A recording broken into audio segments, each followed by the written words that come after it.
3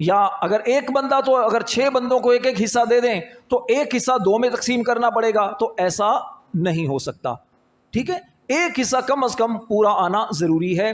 بعض اوقات لوگ اس طرح کا مسئلہ بھی پوچھتے ہیں کہ جی قربانی کا جو جانور ہم نے ذبح کیا ہے تو اب اس کا گوشت کہاں تقسیم کیا جائے، گوشت تقسیم کرنے کا درست طریقہ کیا ہے؟ دیکھیں، مستحب یہ ہے کہ جب آپ جانور کو ذبح کریں تو اس کے گوشت کے 3 حصے کریں. ایک حصہ آپ اپنے گھر والوں کے لیے رکھیں، ایک حصہ غریبوں کے لیے اور ایک حصہ اپنے رشتہ داروں کے لیے. یہ 3 حصے اس طرح کریں. لیکن آپ کے اپنے گھر کے افراد ہی زیادہ ہیں، آپ کے بچے زیادہ ہیں، ٹھیک ہے، یا آپ کے بچوں کے بچے ہیں، ایک ہی گھر کے اندر کافی سارے افراد ہیں، اور آپ کو لگتا ہے کہ اگر ہم گوشت باہر تقسیم کریں گے تو گھر والوں کو بھی پورا نہیں آئے گا، تو آپ سارا گوشت گھر میں بھی تقسیم کر سکتے ہیں، گھر میں بھی رکھ سکتے ہیں. لیکن یہ اس صورت میں ہے جب کہ افراد زیادہ ہوں. اچھا، بغیر کسی وجہ کے بھی آپ اپنے گھر میں رکھتے ہیں تب بھی جائز ہے. بعض اوقات لوگ کہتے ہیں جی بکرے کرتے ہیں تو بکریوں کا سارا گوشت اپنے فریج کے اندر اور باقی بڑے کا گوشت یہ بھی تقسیم کر دو. تو ان لوگوں کو میں خاص طور پر عرض کروں گا کہ دیکھیے، قربانی سال کے بعد آپ کرتے ہیں. قربانی کرنے کا مقصد صرف گوشت نہیں ہوتا، قربانی کرنے کا مقصد صرف نام و نمود نہیں ہوتا، لوگوں کو دکھلاوا نہیں ہوتا. قربانی کا مقصد اللہ کو راضی کرنا ہوتا ہے، اللہ کے حکم کی بجا آوری کرنا ہوتا ہے. قربانی کا فلسفہ اور حکمت یہ ہے کہ آپ جانور کو ذبح کریں اور اپنے مسلمان بھائیوں میں گوشت تقسیم کریں، تاکہ وہ افراد جو پورا سال گوشت نہیں کھاتے، ایسے افراد ہوتے ہیں. ہو سکتا ہے کچھ لوگوں کے لیے یہ تعجب کی بات ہو کہ جناب ایسے کیسے ہو سکتا ہے پورا سال گوشت نہ کھایا ہو. جی ہاں، میں ایسے افراد کو کئی جانتا ہوں، مجھے خود لوگوں نے کہا، آپ کو بھی کئی افراد نے کہا ہوگا، آپ جانتے ہوں گے کئی ایسے افراد کو جو اپنے سبزیاں بھی شام کے وقت لے کر آتے ہیں 10-11 بجے جا کر کہ سبزیاں چلے اب سستی ہو چکی ہوں گی، تو کسی ٹھیلے وغیرہ سے لے کر 2-2 3-3 دنوں کی لے کر آ جاتے ہیں. تو میرے پیارے نمازی بھائیوں، میرے دوستوں، میرے بزرگوں، قربانی کریں اللہ کو راضی کرنے کے لیے. قربانی میں اپنے رشتہ داروں کا بھی خیال کریں، اپنے پڑوسیوں کا بھی خیال کریں، اور خاص طور پر ان افراد کو کبھی نہ بھولیں کہ جو آپ کے قریبی ہیں یا جس کو آپ نہیں بھی جانتے، آپ کو پتہ چلے فلاں بندہ مستحق ہے تو اس کو دیں. اور خاص طور پر آپ سب بھائیوں سے گزارش کروں گا، دیکھیے جب آپ قربانی کرتے ہیں، قربانی کا گوشت آپ تقسیم کرتے ہیں، سب سے پہلے جو سادات کرام ہیں، نبی پاک علیہ السلام کی جو آل ہے، سید زادے ہیں، آل رسول ہیں، ان کو پیش کریں، اچھا گوشت پیش کریں، اچھا گوشت نکالیں، اچھا گوشت نکال کر احترام کے ساتھ ان کو پیش کریں. اگر وہ قبول کر لیں، رب کا شکر ادا کریں، مالک تیرا شکر ہے میرا گوشت جو ہے، میری قربانی کا گوشت اچھی جگہ گیا. اسی طرح جو دیندار طبقہ ہے، جو نمازی ہے، علماء ہیں، جو حافظ قرآن ہیں، آپ جن اس طرح کے افراد کو جانتے ہیں جو واقعی نیک بندے ہیں، ان کے گھروں میں پیش کریں. یہ نہ کیا کریں جو بعض لوگوں کی عادت ہوتی ہے کہ جب کسی کے گھر گوشت دینا ہو تو ہڈیاں اور چربی اس طرح کی چیزیں الگ الگ کر کے ایک موٹی برکت کے لیے ڈال دیں گے، چلیں جی یہ ہم دے کر آ گئے، اور حاتم طائی کی قبر پر لات مار کے سمجھتا ہے جناب ہم نے بڑا کارنامہ سر انجام دے لیا. تو یوں نہ کیا کریں. قربانی کا گوشت جب تقسیم ہو 3 حصوں میں کریں، قریب کھڑے ہی نہ ہوں. اگر آپ کا دل چھوٹا ہو، تنگی آتی ہو، دل کے اندر نہ کھڑے ہوں، قصاب سے بول دیں، گھر والوں کو بول دیں بھی 3 حصے کر دو، جو حصہ ہمارے حصے میں آتا ہے نا وہ سائڈ پہ کر دو، اور اللہ سے دعا کریں اللہ مجھے دینے والا بنائے. کھڑے ہوں، عمدہ قسم کا جو گوشت ہے وہ تقسیم کریں، گھر میں جتنی ضرورت کا ہے وہ رکھیں. اللہ نے آپ کو توفیق دی، آپ کھا سکتے ہیں، آپ بعد میں بھی خرید کر کھا سکتے ہیں. تو اس طرح کی جو سوچ ہے یہ مناسب نہیں ہوتی. آخر میں آپ سب بھائیوں کو دعوت دوں گا، الحمدللہ تبلیغ قرآن و سنت کی عالمگیر غیر سیاسی تحریک دعوت اسلامی یہ آپ بھائیوں کے سامنے ہے. دعوت اسلامی کی دینی خدمات دنیا بھر میں آپ حضرات دیکھتے ہیں، سوشل میڈیا کے ذریعے بھی، اور اس طرح مدارس، مساجد اور سینکڑوں دعوت اسلامی کے جو ادارے ہیں وہ آپ بھائیوں کے سامنے ہیں. اپنی قربانی کی کھالیں جو ہیں کوشش کیجیے گا دعوت اسلامی کو دیجیے گا، رضاکارانہ طور پر خود کھال پیش کریں، ورنہ مختلف جگہوں پر آپ کو اسلامی بھائی نظر آئیں گے، آپ ان سے رابطہ کر کے اپنی قربانی کی کھالیں پیش کر سکتے ہیں. ہماری محمدی مسجد موسیٰ لین میں بھی اسلامی بھائی موجود ہوتے ہیں, آپ ان سے بھی رابطہ کر سکتے ہیں, اور یا یہاں پر خود بھی اپنی قربانی کی جو کھال ہے پیش کر سکتے ہیں. انشاءاللہ دین کی تبلیغ کے اندر, دین میں معاونت میں آپ کا بہترین حصہ ہوگا. اللہ تعالی ہم سب کی حاضری اپنی بارگاہ میں قبول فرمائے.